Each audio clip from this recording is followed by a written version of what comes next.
Good morning, 5th class. I am Pinkal Sharma from Sasatnamji Girls School, Taranagar, Hindi teacher. 5th class बेटा अपना first chapter complete हो चुका है।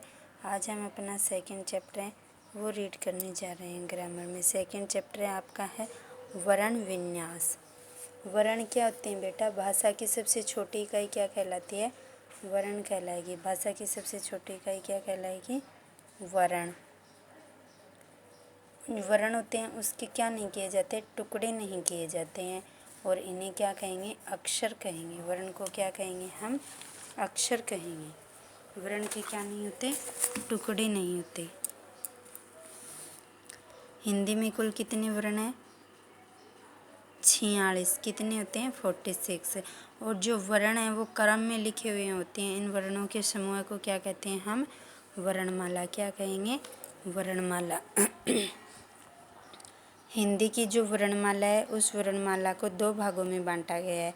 एक में तो स्वर आ जाते हैं और एक में क्या आ जाते हैं? व्यंजन। क्या आ जाते हैं बेटा? व्यंजन। तो स्वर कौन से होते हैं? स्वर होते हैं जो आपके ए आ होते हैं ना, वो स्वर होते हैं। वो कितने आपके हिंदी में स्वर? 11 हैं। हिंदी में कितने स्वर हैं आपके? 11 स्वर हैं। कौन कौन से? ए आ ई उ री ए आई ओ औ। फिर स्वर को दो भागों में बांटा गया है। एक तो क्या होता है? ह्रस्व स्वर, एक होता है दीर्घ स्वर।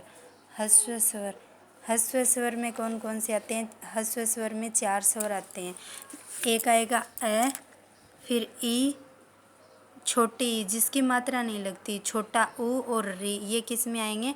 ह्रस्व स्वर में आएंगे। और दीर्घ स्वर, दीर्घ स्वर में जो बच गए वो 7 हैं, वो दीर्घ स्वर में आ जाते हैं। कौन कौन से हैं? आ ई उ ए ऐ ओ औ, ये आ जाते हैं दीर्घ स्वर में। अब आपके हिंदी में होते हैं अनुस्वार, अनुनासिक, विसर्ग। अनुस्वार जो ऊपर बिंदु लगा हुआ होता है ना, उसे क्या कहेंगे हम? अनुस्वार कहेंगे, जिसे हम बोलते समय नाक से उच्चारण करते हैं। और अनुनासिक किसे कहते हैं? चंद्र बिंदु को, जिसका उच्चारण करते समय हम नाक और गले दोनों से बोलते हैं। और विसर्ग होता है वो सामने किसी शब्द के 2 टिक टिक टिक लगाते हैं, उसे विसर्ग कहते हैं। उसे बोलते समय हम है की ध्वनि में बोलेंगे। इसका प्रयोग ज़्यादातर जो संस्कृत के शब्द हिंदी में प्रयोग करते हैं उनमें लिया जाता है। अब है मात्राएं। आपके स्वरों की सारी मात्राएं दी गई है। आप इन स्वरों की मात्राओं को ध्यान से अपनी बुक से रीड कर लेना बेटा। सबकी छोटी ई, बड़ी ई, छोटा ऊ, बड़ा ऊ, री ए ऐ ओ औ सभी की मात्राएं दी गई हैं और आपके वर्ड भी दिए गए हैं आगे। अब आपके व्यंजन। व्यंजन कौन से होते हैं? क ख ग घ कै से लेके ह तक सारे व्यंजन हैं इसमें। और व्यंजन कितने होते हैं हिंदी में? 35 व्यंजन होते हैं। और व्यंजन बोलते समय हम इस व्यंजन जब लिखेंगे बोलेंगे तो इसमें व्यंजन में क्या मिला हुआ होता है? स्वर मिला हुआ होता है। बिना स्वर के जो व्यंजन होता है उसके नीचे हलंत का चिन्ह आता है। जिसके नीचे हलंत का चिन्ह नहीं होता उसमें क्या होता है? उसके अंदर स्वर है वो मिला हुआ होता है। व्यंजन को कितने भागों में बांट दिया गया है? 3 भागों में। एक होता है स्पर्श व्यंजन, एक होता है अंतस्थ व्यंजन, एक होता है ऊष्म व्यंजन। स्पर्श व्यंजन वो होते हैं जो हम बोलते टाइम हमारी जीभा है वो होठ और तालू और दांत सबसे टच करती है ना, उसे स्पर्श व्यंजन कहते हैं। तो ये होते हैं 25। कै से लेके मैं तक कौन से होते हैं? स्पर्श व्यंजन होते हैं आपके। फिर अंतस्थ व्यंजन वो होते हैं जो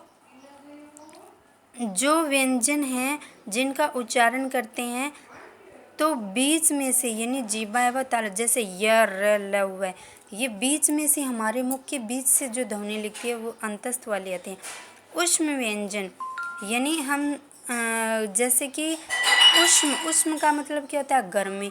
जैसे कि बोलते समय गर्मी पैदा हो, जैसे श और स और है, बोलते टाइम जोर लगता है ना इन पे, इसीलिए इनको ऊष्म व्यंजन कहा गया है। अब है आपके संयुक्त व्यंजन। संयुक्त व्यंजन में है ना 2 से मिल के बनता है, जैसे अक्षय, त्रय, ज्ञ और री ऋषि वाला।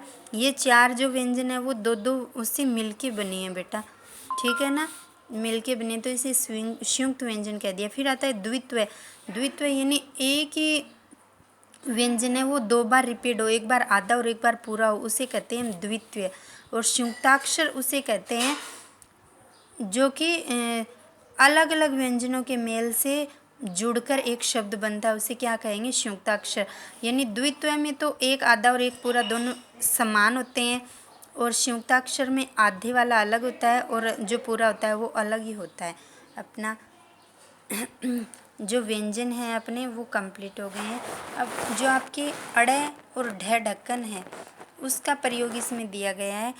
इसका प्रयोग है वो हिंदी वर्णमाला में इन दोनों वर्णों को सम्मिलित तो कर लिया गया है, लेकिन इनका प्रयोग है वो अनेक शब्द हैं उनमें मिलता है। जैसे इनसे कोई शब्द है वो शुरू नहीं होते, ये शब्द के बीच में आते हैं, अंत में आते हैं, ठीक है, लगभग बीच में ही आते हैं, इनसे शुरू नहीं होते। इसके बाद में रे है। रे के विभिन्न रूप हैं। रे के विभिन्न रूपों के बारे में बताया गया है। जैसे रे शब्द के ऊपर लगता है, नीचे पैर में लगता है, वो सारे रूप हैं वो इसमें दिए गए हैं, ठीक है ना। जो ऊपर लगता है वो क्या होता है बेटा? आधा होता है, और जो नीचे लगता है वो पूरा होता है। और जो जैसे खड़ी पाई के रूप में लगता है ना, ट्रक, ड्रम, ऐसे लिखते हैं उसमें। रे के जो चार तरीके से प्रयोग किया गया है, चारों तरीके से आपके दिया गया है। और फिर आपके लास्ट में वर्ण विच्छेद यानी शब्द के टुकड़े करना। टुकड़े करेंगे तो हमारा व्यंजन अलग हो जाएगा उसमें से और स्वर अलग हो जाएगा। तब वर्ण विच्छेद करते हैं तो हमें पता चलता है कि इस शब्द में व्यंजन और स्वर दोनों हैं क्या। अपना चैप्टर कंप्लीट हो गया। ओके बेटा, इसका बुक वर्क भी सेंड कर देती हूँ। अपना बुक वर्क अच्छे से करना, चैप्टर को अच्छे से रीड करना। ओके।